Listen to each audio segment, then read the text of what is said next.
দুই ত্যাগী নেতার প্রতি দুই দলের দুরকম আচরণ কেন? বিএনপি নেতা এবং সাবেক স্বরাষ্ট্র প্রতিমন্ত্রী লুৎফুজ্জামান বাবর প্রায় 17 বছর কারাভোগ করে মুক্ত পৃথিবীতে ফিরে এলেন। কাছাকাছি সময়ে 14 বছর কারাভোগ শেষে মুক্তি পেলেন জামায়াত ইসলামের সাবেক ভারপ্রাপ্ত secretary general ATM Azharul Islam. দুজনের সঙ্গে তাদের নিজ নিজ দলের আচরণের মধ্যকার ব্যবধান আপনি স্পষ্টতই লক্ষ্য করবেন।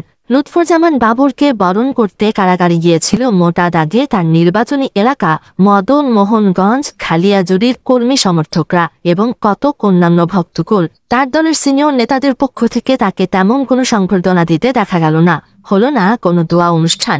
দল হিসেবে বিএনপিতেও জনাব বাবর এর অবস্থান এখন যথেষ্ট ম্লান বলেই মনে হয়, যেন তিনি অনেকটা কোণঠাসা। একই সমান্তরালে আরেকটি দৃশ্যপট চোখে রাখুন।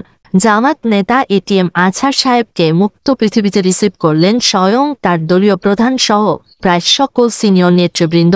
পিজি হাসপাতাল থেকে বের হয়ে শাহবাগেই পেলেন বিপুল সংবর্ধনা। রংপুরে তার গ্রামের বাড়ির দলের পক্ষ থেকেই সাজিয়ে প্রস্তুত করা হলো তাকে অভ্যর্থনা জানাতে।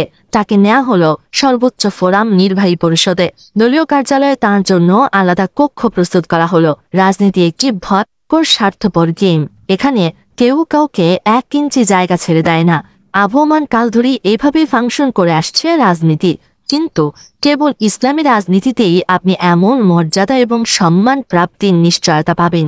এই সম্মান, এই মর্যাদা কারাকারি করে এমপি মন্ত্রী হওয়ার চাইতেও অনেক বেশি সুখের। মানুষের রাজনীতির পেছনে ছুটে বারবার অসম্মানিত হবেন নাকি আল কোরআনের রাজনীতি করে সম্মানিত হবেন, সিদ্ধান্ত আপনার। লেখাটা পড়েই কি বুঝলেন? আচ্ছা, লুৎফুজ্জামান বাবর এই যে 1.5 যুগ কারাগারে কাটালেন, এটা কেন? তিনি কি দোষ করেছিলেন? কোন অপরাধের কারণে তাকে জেলে আটকে রেখেছিল শেখ হাসিনা? অপরাধের একটাই, 10 ট্রাক অস্ত্র মামলা। এই মামলাটাই তিনি ফেসছিলেন তারেক রহমানের সাথে। মূলত ভারতের 7 সিস্টার্সকে তছনছ করে দেওয়াটাই ছিল এই 10 ট্রাক অস্ত্র চালানের মূল উদ্দেশ্য। ভারতের দাবি ছিল এমনটাই, আর তাই বাবরকে ভারতের নির্দেশেই শেখ হাসিনা ক্ষমতায় আসার পর এত বছর জেলে রাখা হয়েছিল।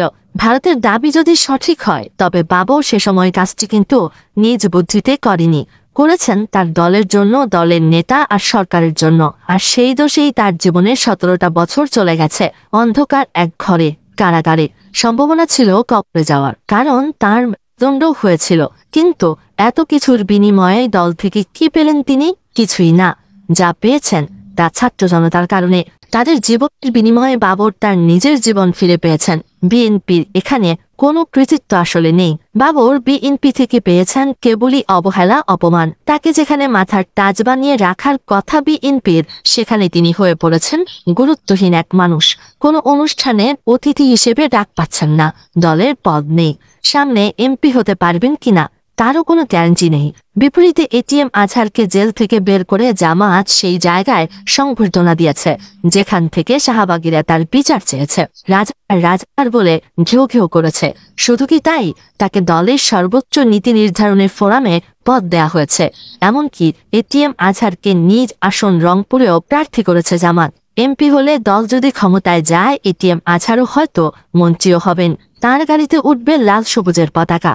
আর এটাই ইসলামী রাজনীতি, জামাত ইসলামের রাজনীতি, যেখানে পদ নিয়ে প্রতিযোগিতা নেই, এক নেতার বিরুদ্ধে আরেক নেতার হিংসা নেই, দলীয় কোন্দল নেই।